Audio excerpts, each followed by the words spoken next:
रविनारायण शतपथी आम घर मनोहरपुर ग्राम आज को 4-5 वर्ष धरी ये मंदिर प्रतिष्ठा कार्यक्रम होता एवं आमे पुरी साक्षी गोपीनाथ मंदिर आज्ञामाल आनी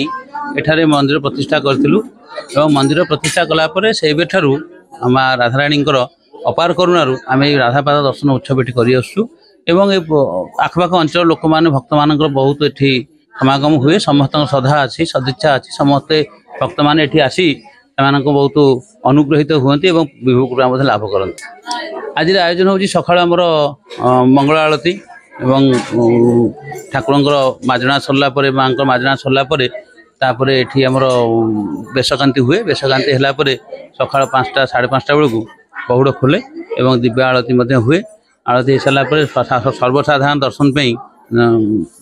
द्वार उन्मुक्त रुए सर्वसाधारण दर्शन करती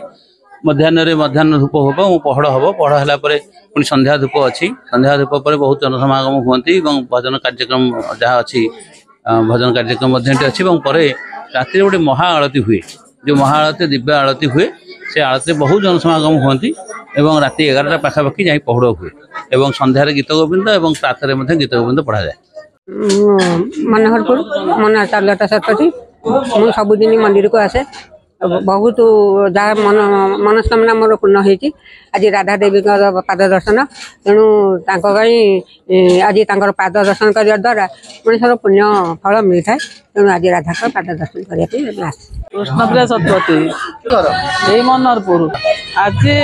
ठाकुर राधापाद दर्शन सबुदिन दर्शन कले आज बेसी बेसी आम उपलब्ध करूँ आत्माटा भी शांति लगुच आज सबुठ भल दिन आज आज आम मनटा बहुत शांति करके बहुत लोक भी ये आसुँच ठाकुर को जहाँ ठाकुर महिमा ठाकुर महिमा जहाँ मागती से दिखती।